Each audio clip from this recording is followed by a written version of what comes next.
Dulu anak jalanan tuh di tahun 97 itu sekitar 30 anak.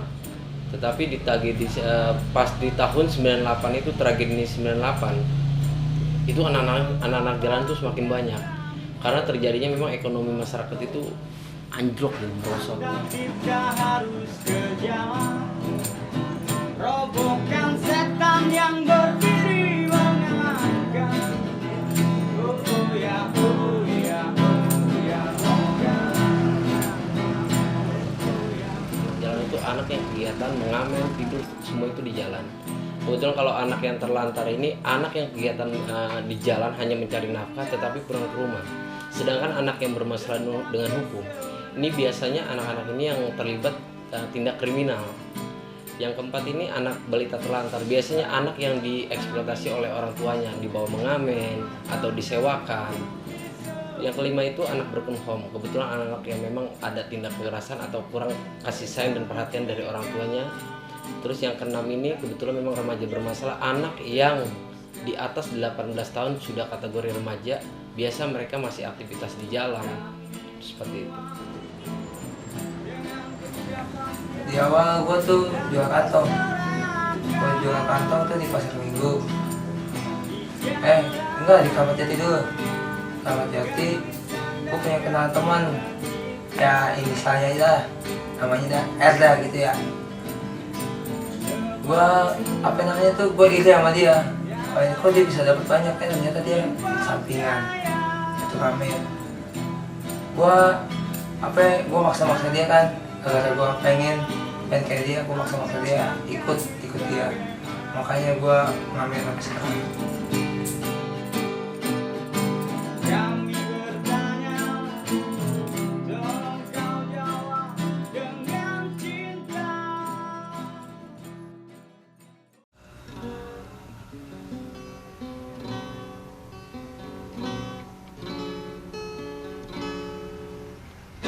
Negeri ini apa saja bisa terjadi. Untuk mendapatkan keadilan, kalau perlu membeli.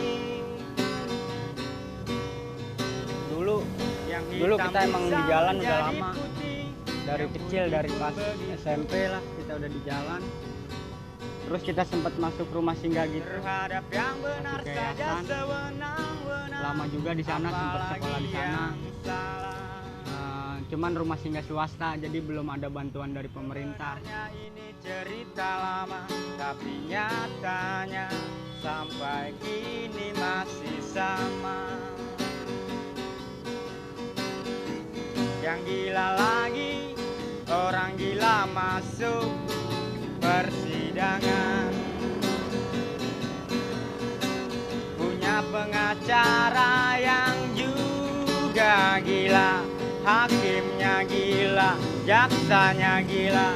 Jangan-jangan semuanya sudah gila, termasuk yang ngamen dokternya. Moodnya saya aja, misalnya dapat 2 jam jalan, dapat 30-40. Kalau kita ngamen seharian bisa dapat cepet.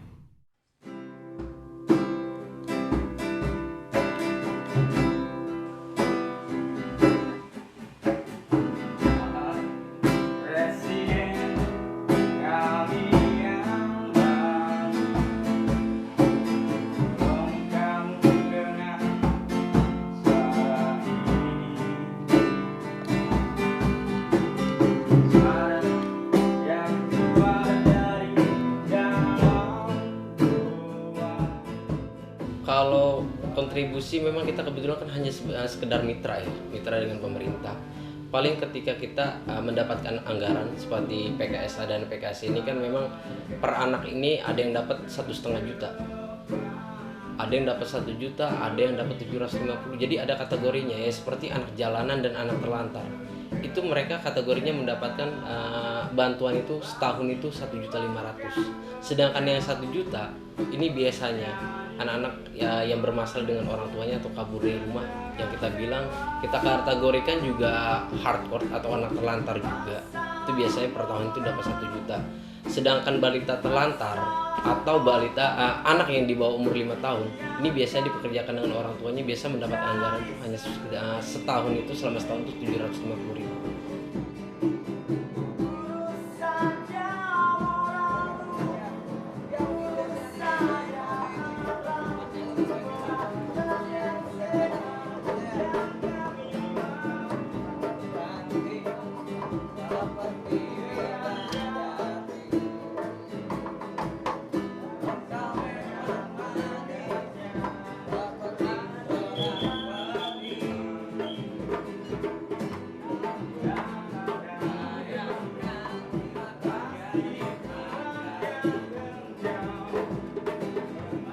kita waktu di yayasan tuh dulu cuman ngandelin uang berupa uang tabungan gitu, bantuan dari PKSA, dari Kementerian Sosial. Itu juga nggak banyak. Itu juga perjanjian di dalam tabungan itu ada perjanjiannya. Kalau kita ngamen lagi itu tabungan ditarik.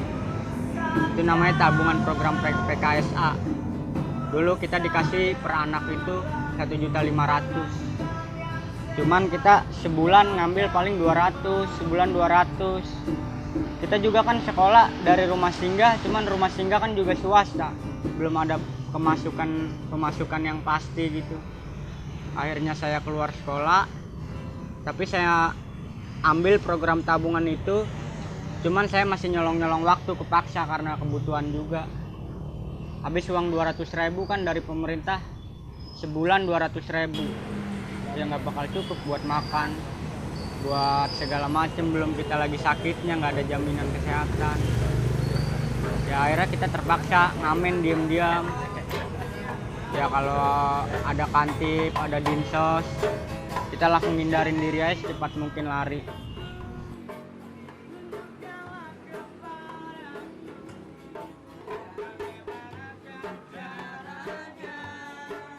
Kurang puas aja gue sama program itu. Soalnya gue disuruh ganti ngamen kalau misalnya dapat tabungan sebesar 1,5 juta, ya kan? Sedangkan penghasilan gue tuh kalau ngamen ya bisa lebih per bulan. Gitu. Lebih baik kalau gue disuruh milih ya. Kalau gue disuruh milih tuh gue lebih baik gue ngamen daripada gue ganti ngamen. Walaupun gue dapat 1,5 juta, itu nggak cukup banget bagi gue.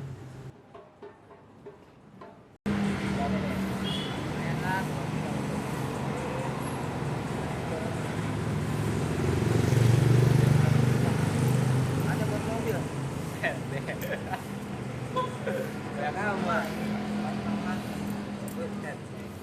Buat cicilan itu. Cak. Ini. Oke.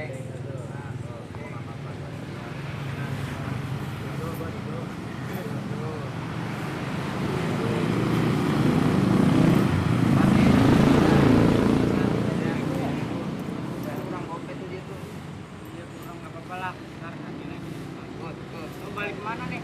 Aku paling di jalan belakang. Ya. Sorry nih nggak bisa nganter, thank you ya. Besok lagi ya. Ya, sip. Hati lu. Ya. Coba ya, Sa. Iya, ya.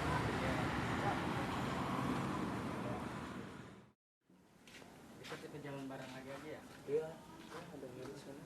Lumayan kita ngamen di lesnya. Tahu emang tadi hidup bang. Lumayan, beda daripada kita ngambil ituan dana dari pemerintah itu nggak bisa ngamen lagi. Kagak jelas tuh. Assalamualaikum. Waalaikumsalam. Sampai juga kita tidur.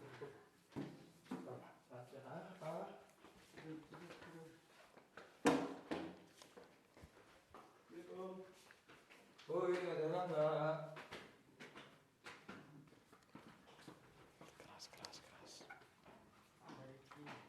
Halo Riki. Dia belum tidur.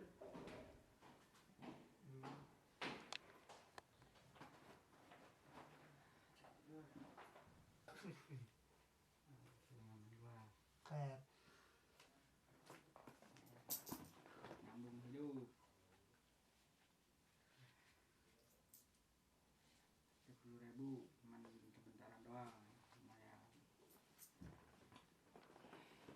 Kebetulan harapan dari kami itu selaku pengurus yayasan sendiri memang kami inginnya gini. Jadi pemerintah itu memberikan bantuan modal usaha kepada orang tua dari anak jalanan.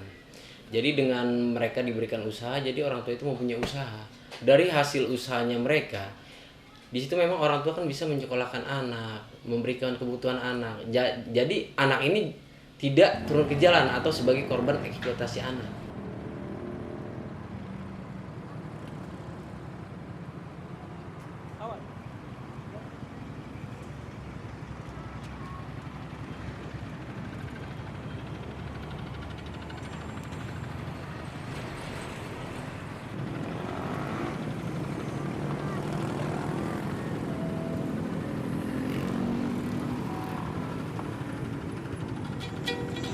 Dalam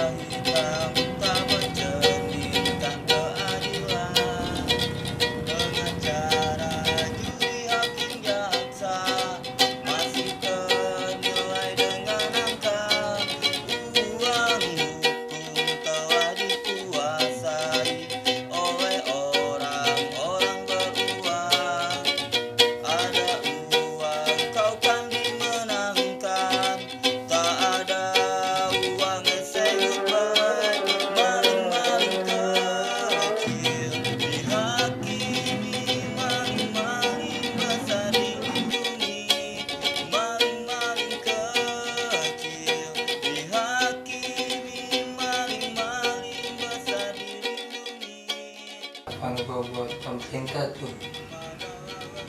tuh harusnya tuh lebih peduli, lebih memperhatikan lagi anak-anak jalanan.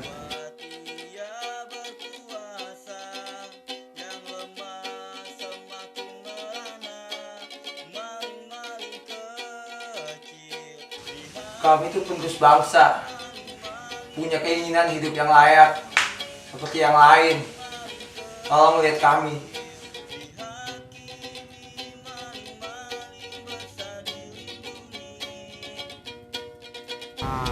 Ya harapan saya pemerintah bisa lebih merhatiin orang-orang yang di bawah aja, agar bisa dikasih program-program yang mungkin lebih masuk logika aja untuk rumah singgah dan yayasan.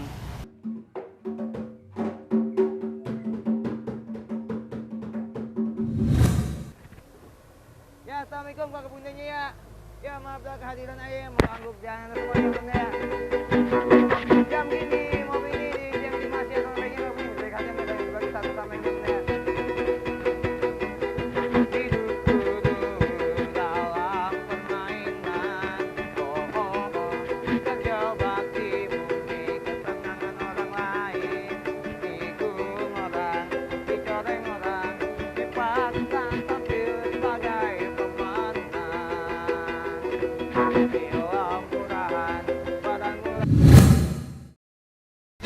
negeri ini apa saja bisa terjadi.